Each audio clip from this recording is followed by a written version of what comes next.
Bonjour, ceci est la première vidéo d'une série toute nouvelle que je vais appeler les pensées. Alors, qu'est-ce que cela signifie?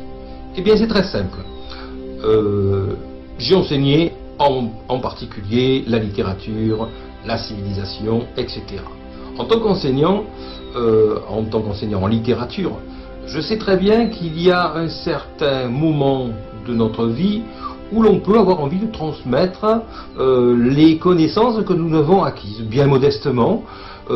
Et parmi tous les humains qui un jour dans leur vie ont eu cette démarche, certains ont eu leur pensée qui a été appréciée et qui ensuite a été transmise comme certains grands penseurs. Alors, à la base, lorsqu'ils ont écrit leurs pensées, ils ne savaient pas qu'ils s'appelleraient un jour Jean-Jacques Rousseau, Voltaire, François-Marie Arouet, ou bien Socrate, qui n'a pas écrit, mais qui a quand même transmis une pensée, une manière de réfléchir que nous les faisons perdurer 2500 ans après sa vie, 2500 ans après sa mort, quasiment.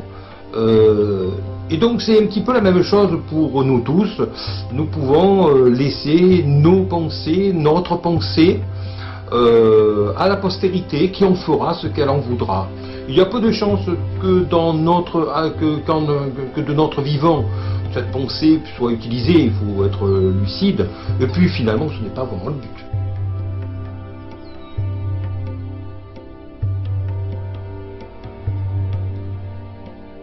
Alors, en ce qui me concerne, voilà donc la manière de procéder. Je vais donc utiliser YouTube, car cela permet de laisser la pensée très rapidement. On n'a pas forcément le temps d'écrire, même si, en ce qui me concerne, je saurais le faire, et je le fais, mais c'est beaucoup plus long. Donc la pensée vivante d'une vidéo a ceci d'intéressant que cela permet chaque jour de laisser quelque chose comme si on laissait un écrit, mais que cela se fait en quelques minutes alors qu'un écrit est beaucoup plus long à coucher sur le papier. Cette première vidéo est très importante. Elle est très importante parce qu'elle permet de poser le canevas de ce gros travail que j'entame aujourd'hui. Je l'entame aujourd'hui avec les vidéos, mais en réalité cela fait quasiment 20 ans qu'il est entamé, en ce sens que j'écris depuis très longtemps des pensées éparses, et que les pensées éparses, à un moment donné, il faut songer à les regrouper, à les rassembler tout ce qui est épars, comme on le dit parfois. Cela permet d'un côté de laisser quelque chose à un public qui n'existe pas encore, mais qui existera peut-être dans 1 an, 10 ans, 50 ans, 100 ans, on ne sait pas.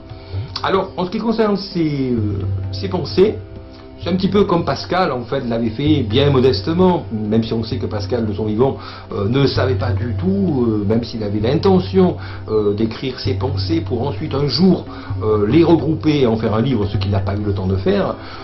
Il ne savait pas, malgré tout, que ces pensées seraient transmises à la postérité comme elles l'ont été. Donc il ne le faisait pas dans ce but-là. Il le faisait dans le but, comme tous ceux qui l'ont fait, d'écrire, de laisser des morceaux de pensée qui, au bout du compte, en ont fait la pensée de cette personne.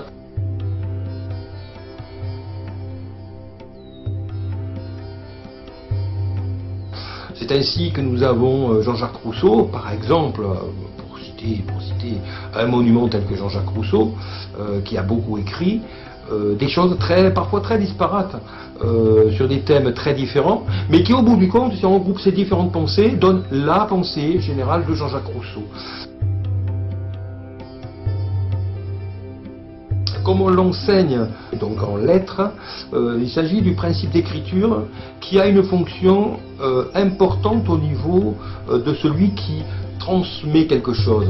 Il le fait bien sûr pour que ce soit transmis, mais dans un premier temps, il le fait afin de fixer sa pensée, donc se fixer quelque part, donc on le dit sur le papier, là c'est sur la vidéo, mais ça revient au même, et en quelque sorte accéder à l'immortalité. C'est un petit peu la démarche de tout écrivain qui verra ses écrits, connus ou pas, mais dans tous les cas survivre à sa mort, donc lui survivre.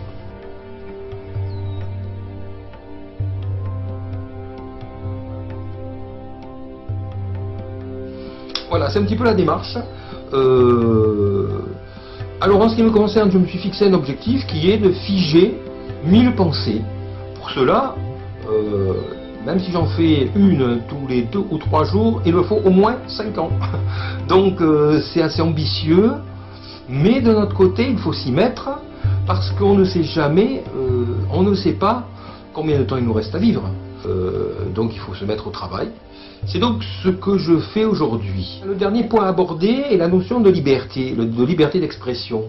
Je pense que lorsque l'on prend conscience d'une chose, c'est que de toute façon nous sommes, que notre inexorable destinée est là devant nous, c'est-à-dire que nous sommes de simples mortels, que nous ne sommes pas engagés ni politiquement ni socialement, ce qui est mon cas, et que la vie fait que nous n'avons plus de compte à rendre à qui que ce soit, de près ou de loin, ce qui est mon cas, avec des avantages et des inconvénients, eh bien, on accède à une liberté d'expression absolument fabuleuse.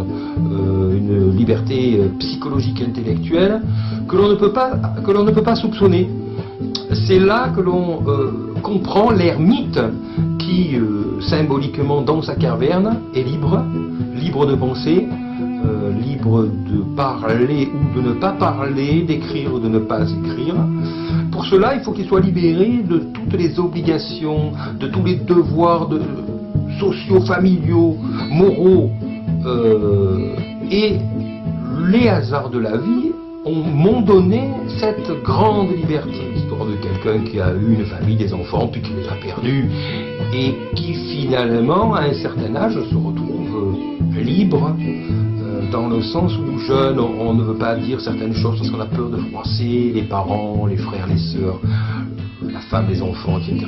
Mais qu'à un moment donné, lorsque l'on dépasse cette notion que les frères et les sœurs font leur vie égoïstement, comme c'est malheureusement bien souvent le cas, que les parents sont là ou ne sont plus là, ou voilà, on ne sont plus vraiment là, que les enfants ont fait leur vie, voilà, que leur mère est quelqu'un que l'on ne côtoie plus, et finalement avec les années qui passent, que l'on ne connaît plus, et que l'on a préservé sa liberté, eh bien on devient cette espèce d'ermite dans la caverne, qui a une vie derrière lui, comme donc ces fameux anciens dans les cavernes que l'on retrouve dans beaucoup de mythes et de symboles. Et connaissant ces mythes et ces symboles, je me suis efforcé pendant un certain temps à accéder à cette grande liberté. Maintenant que c'est le cas, pour rien au monde je ne m'en séparerai, et je commence donc ce travail. Les thèmes que j'aborde sont des thèmes que j'aborde en toute liberté, que c'est malgré tout dans le domaine public, et qu'un jour ou l'autre, dans un an, 10 ans, peut-être 50 ans, 100 ans, de toute façon je ne serai plus là, eh bien ce que je dis maintenant en 2018 aura pour thème principalement des thèmes philosophiques et psychologiques intemporels qui pourront être utiles, qui en tout cas seront là pour attester que j'ai existé, comme l'a dit donc Descartes, avec son cogito ergo sum, je pense, donc je ne suis qu'à partir du moment où je pense, et il faut penser pour être. Et donc c'est cette démarche que l'on a lorsque l'on écrit, ou lorsque l'on transmet quelque chose, cela permet d'accéder à une sorte d'immortalité par le cogito. Et je vais essayer de m'efforcer d'atteindre le plus vite possible les 1000 pensées qui constitueront une pensée qui sera ce qu'elle sera, qui vaudra ce qu'elle vaudra, qui plaira à certains, pas à d'autres, mais qui en attendant seront là pour attester de mon existence par mon cogito. Je vous remercie.